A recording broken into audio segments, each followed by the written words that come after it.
Hey Brandon, how's it going? Hey, Brennan, doing well. How about you? It's so weird to be on a screen again. I know, right? I got used to you living here for a week, but got I to get used know, to this. but hello guys, welcome back to Christian Rose Podcast. We're back on Zoom for the time being, but it's great to see you again, Brandon, even though it's been probably less about 36 hours. Indeed, yep. Good to see you too. And today we are with Kurtis Hoppie. So we're gonna just let Curtis introduce himself right now.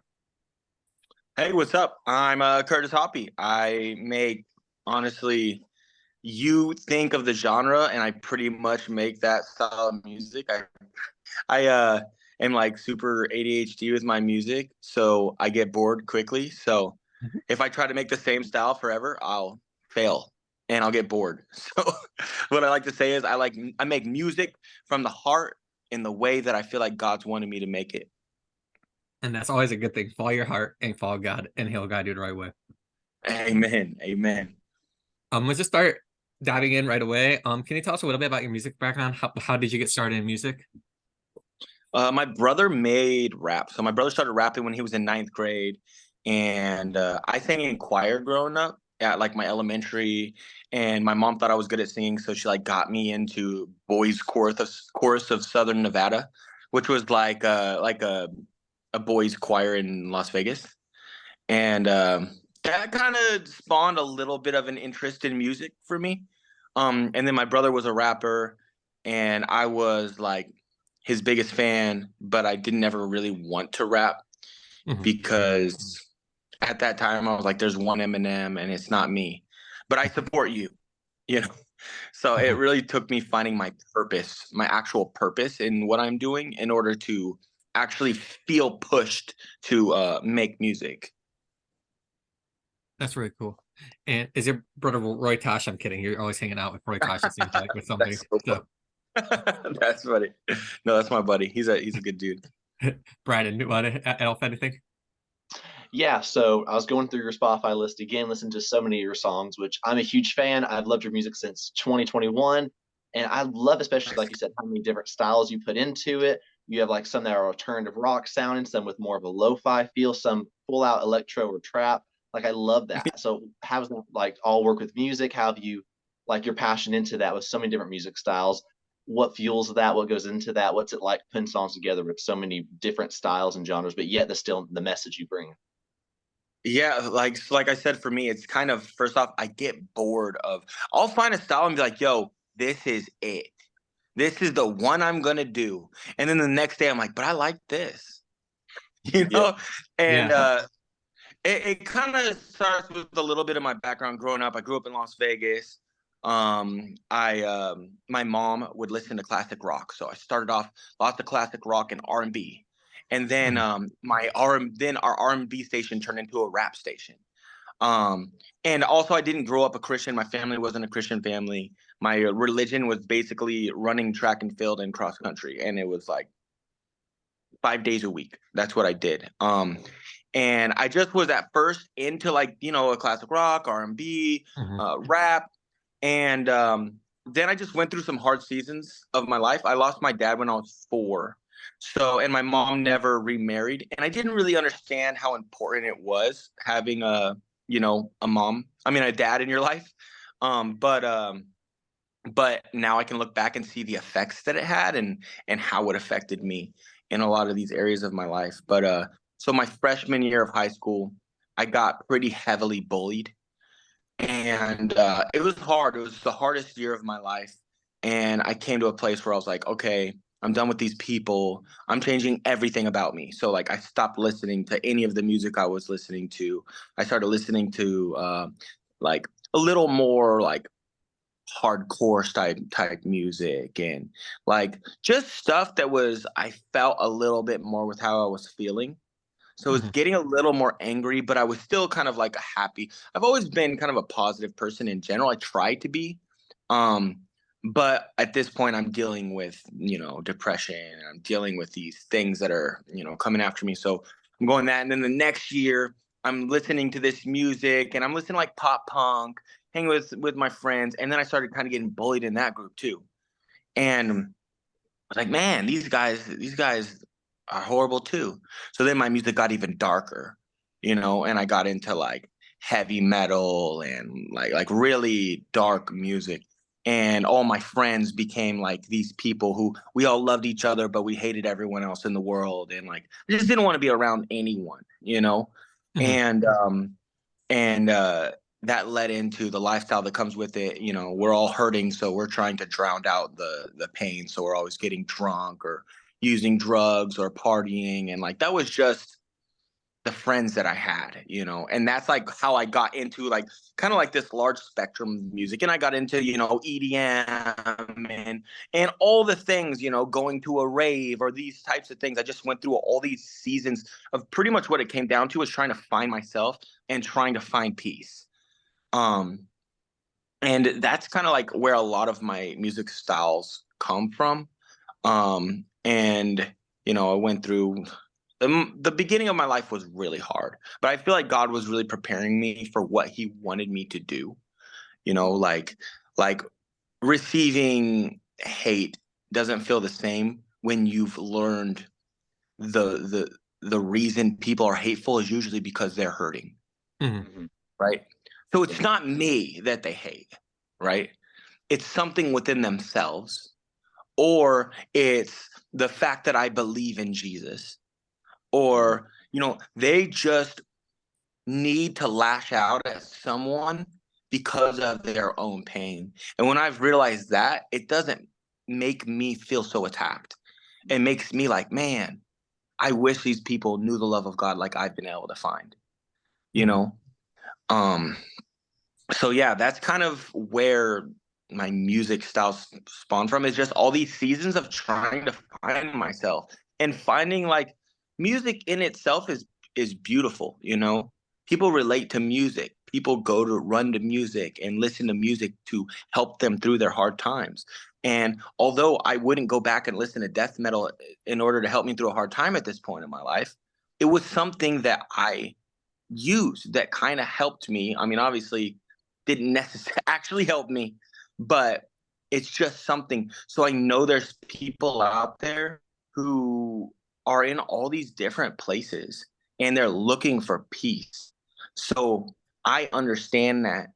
So I'm like trying to make stuff that I enjoy because I enjoy all these styles of music, but I also want to make it and let it be indwelled with the Spirit of God so that these people can listen. And instead of going to a hopeless route, trying to find hope, that Mhm. I can actually put a message of hope in my music so that it's not me they're trying to get hope from as the artist. It's the one that gave me hope as the artist. That's the most important thing. And now that's what fuels me as an artist. That's why I was willing to make music because I actually had a purpose behind what I was doing. That's Yeah. amazing. I love that. It's not just like your creative process, but it's a part of your story, just all that God's done in your life and seeing how your lyrics, whether it's you're rapping or you're singing, that's a message that's impacting people who listen to those types of music, giving them Jesus, showing them the gospel in the correct light that God intended it to be. It's an awesome thing, man. And it's really cool that like Amen. Thank a lot of different styles. I like unique different styles of music. Brad and I were together in the past like week or so, and we were just listening to different styles. So like this is just perfect for like blending everything together we just talked about in general. Mhm. Yeah, I've And also just found that. Oh, thank you so much. Sorry, I got some water here. Oh, yeah. yeah, you're good. Okay. Um, yeah, I've also found that most people like because I also drive Uber, right? So I want my wife to be able to stay home with my kids, and I have 10-month-old twins. Um, and I came to a point in my life where I kind of had to cut out spending so much time on the road because I wanted to be a good father and a good husband. Mhm. Um, so taking out touring and taking out stuff like that it's kind of a hit financially. Um, and so I want my wife to be able to stay at home and take care of the children and not have to have the burden of like going and working and stuff. So I do my music and I also will drive Uber 2 days a week. And what I found driving Uber, because I get to talk to so many people, is that nobody really says this is the style of music I listen to. They Mhm. say, "Oh, I kind of like everything except this." right? Or that's usually what it is. I'm really not preferred. I listen to all kinds of music. So Mhm. so for me, I found, unless I'm really trying to just tap into one certain style, I believe people are going to enjoy it if I'm just making what I'm feeling.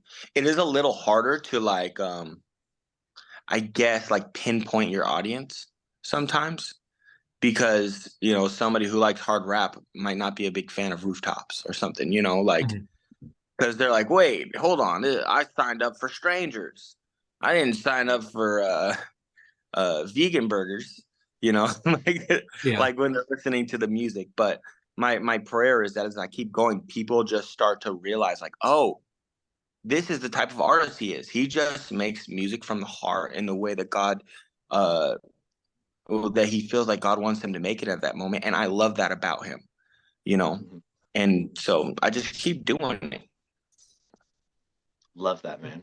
Lila, this is just a random segue question because you said you're an Uber driver. Who's the coolest person you ever Ubered? Have you ever Ubered anyone cool? Sorry, we just like asking random questions off like. Oh, there's so many cool people.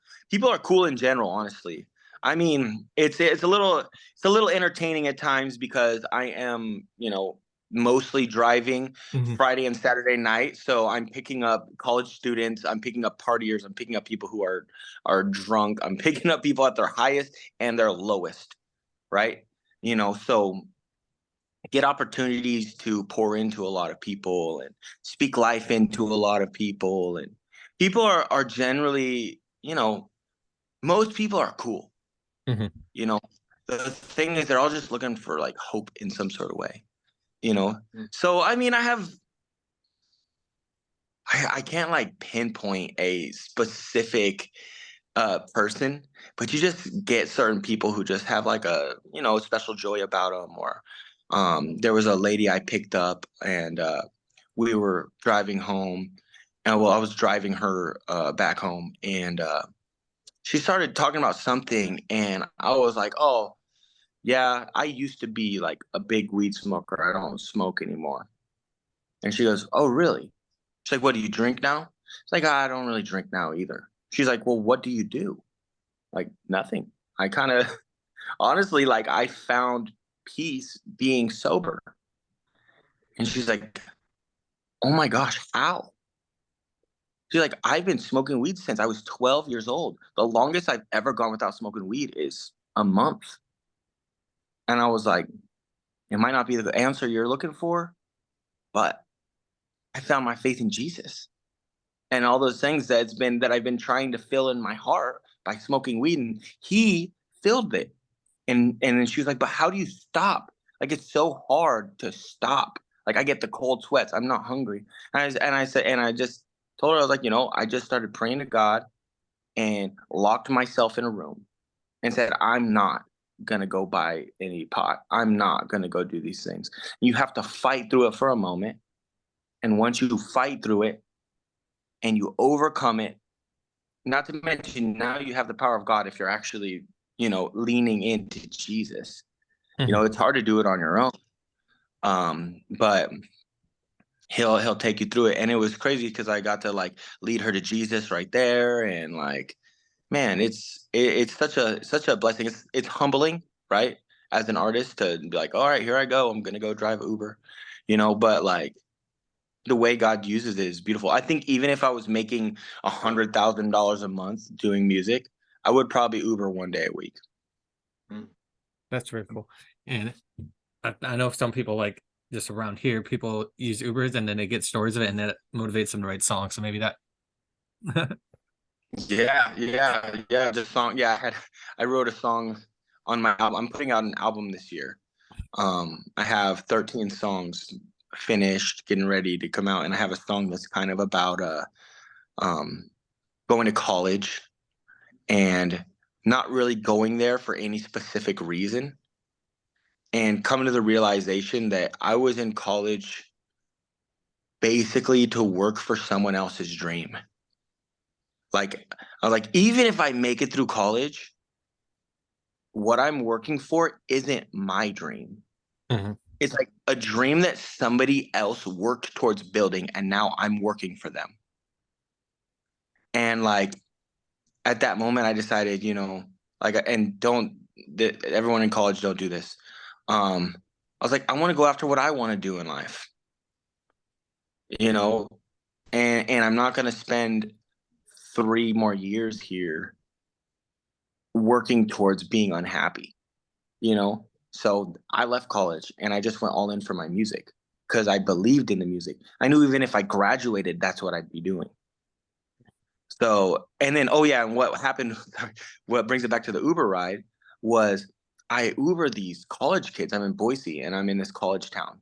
So I have so many college students that I'm driving around, and I'll ask them and I'm like, hey, what are you in college for? And they're like, I don't know. Like, what? Like, what? Why are you going to college? Honestly, the parties are better here. And I'm like, you can party without going to college. If that's your goal, maybe this isn't like the route, Mhm. Uh, but that's where I came where I was like, man, a lot of these people are going to this college without a goal in mind, without a reason. They're going because that's what the world kind of says. Hey, this is what you do. You graduate high school, you go to college. It's the way to go, and that's what your family thinks and all this type of stuff. So I was like, man, I want to make a song that kind of tells my story when it came to college. And if it, I say what I say with college is if there's something that you really want to do, go to college, learn how to do it. I'm a big fan of trade schools, you know, go to a trade school, learn a trade. If you want to be a doctor, go to college. If you want to be a lawyer, go to college. If you want to be a specific thing that takes college, go do that. But if you don't know what you want to do, I don't know. Find something you love, put it in God's hands, and see what He does with it. You know, Mm-hmm. that's what I did, and it was the greatest decision of my life. That's for sure. Brandon, do you have anything to say or add? Yeah, I'm loving, man, what you're saying. Like, especially in your, like, I could tell it's not just, you're putting out songs. This is a ministry, love connecting with people, relating to them. And I get that through your music. Like, several of your songs, especially your song Nothing, I've showed that to several friends of mine, especially those who, used to be on drugs and everything, and shown them this song. And we've been able to connect and have some great conversations because of that. Just the message in the music, it's such a beautiful thing that God does with it. But one thing you mentioned was also you have a new album coming out this year. So Yes. that's exciting. What's the story behind that? So I've been making so much music, and we live in like a singles world right now, where it's like everything is singles, singles, singles, singles. And I was That's like, for sure. what? I want to tell more of a story. I want to be able to release a song that's not a single song. Mm-hmm. Right? I want to put a song that's like for the listener, that if you listen through my album, that might be a special song to you, but it might not make sense to release it as a single. Mm-hmm. you know Mhm. so to put together an album that's able to kind of tell my story and hopefully relate to people on a deeper level, rather than just making something that's always going to be like, man, the hook on this is fantastic, you know even though I still think the hooks on those are going to be pretty good, because that's one of the things I'm kind of good at. But that was something I wanted to do. I wanted to bring back this, like, as crazy as it sounds, like the nostalgia of an actual album. And the other thing that I'm doing is, which the first song from the album comes out on the 16th, by the way. So The next week. yes, it's called Vine. And it's actually me and Miles Minnick. So I don't know if you guys have heard, Miles a little. Yeah. Yeah, so it's me and Miles, and it's a cool song. It's kind of about, going through this. Sometimes going through life feels kind of like death, right? But when I found Christ, He brought like the seed back to life, where it says, for a seed to sprout, first it has to die. And so it's kind of like this thing about us being like these people who just, sometimes never received love, never received anything, but God taking it and sprouting it into like this gold, into this beautiful fruit. and it's a really cool song. So that's the first one coming out. It's called Vine, and then I'm gonna release 3 more singles, and then the album. And the other thing I feel like has been dying right now is creating like quality artwork. Yeah. Whereas, because like, I mean, I'm guilty of it too, where it's like, okay, nobody cares about artwork. Let me go into Canva, make something super easy, and let's release a single, save me some money. But what I wanted to do on this one is not just have like a cool cover art, but I want to actually build a story around it. So for each single that I release, it's going to be a cover, but the 4 singles are going to come together to create the album cover. That's really Like cool. kind of like a puzzle. Where you get the first one, and in itself it looks like an album cover, but then you get the next one, and then if you're really looking into it, people who are actually like paying attention, the little Easter eggs of it or whatever, can take the 4 covers and put them together and be like, this is the cover art, because it's going to come together and create the cover art for the album, which is at the moment I plan on calling it the Kurtis Hoppie LP. Because it's very personal. It's a personal album.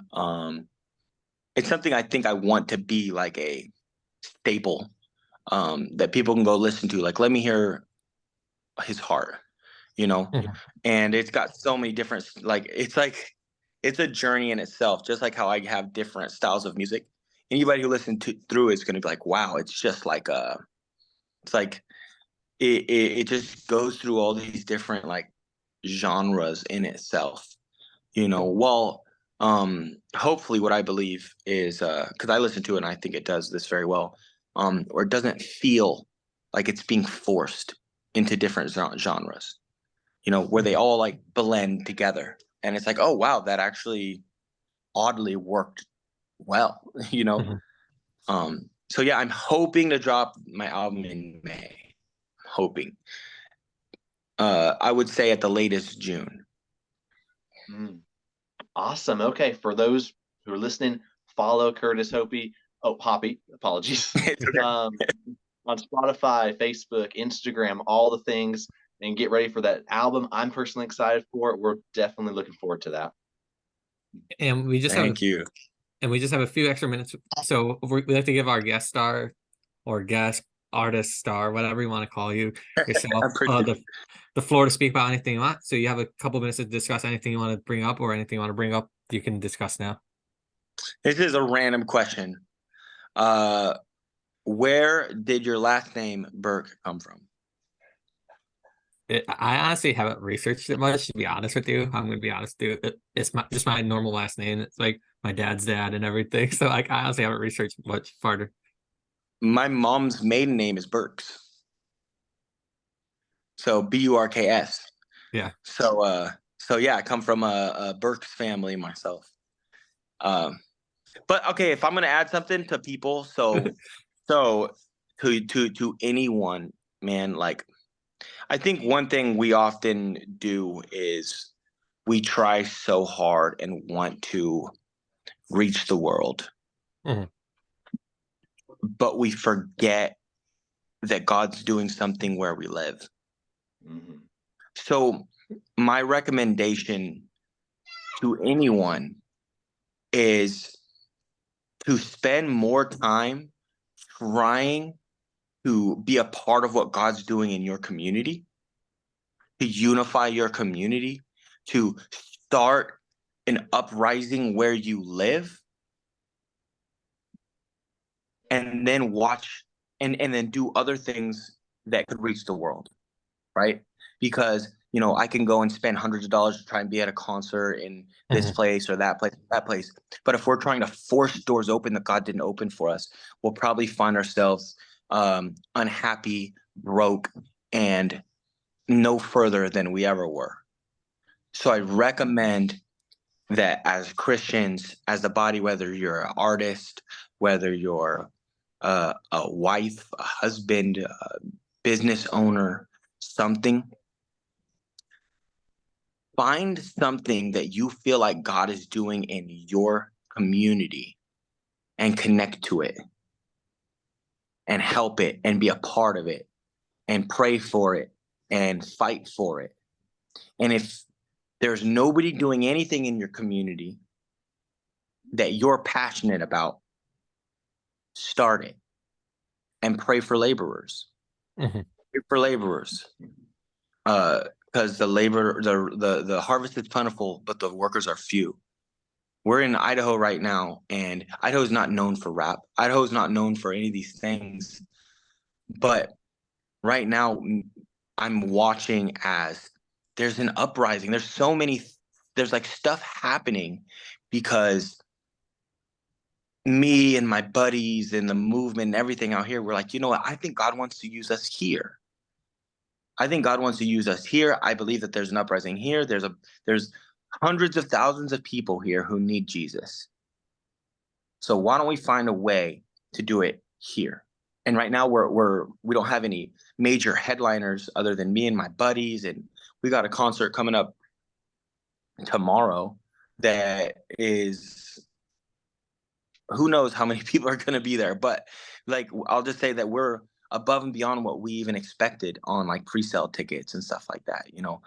So to see that there's like stuff happening, that God's using us and God's being a part of us, and like that, like these years of work and stuff are like coming together, is like so beautiful. And there's people here where we live that found Jesus because we were willing to pour into our own communities rather than always want to be attached to something bigger or always wanting to attach to somebody else's major movement or whatever. But what you might find is when you start pouring into your own community and when you start standing with what God's doing in your own community, that is how God ends up connecting you with other communities that you wish you were connected with. Because even if you connect, you know, it might not do as much as you expected, you know. So just be who you want to be where you are. You know, I guess that's my my message. Maybe I didn't word it as great as I would like to, but No, you're good. Again, that. for those listening, make sure to follow along with Kurtis's music. I'm not going to drop all the platforms that you can probably find out all the platforms. Maybe your A-Track even. Look on the platforms. I'm there. I'm there. But again, Kurtis, thank you for joining us, and good luck with your concert tomorrow. Thank you guys. Yeah, man, stay in touch. You guys are amazing. I appreciate you. We appreciate you. And everyone, take care, and we'll see you next time.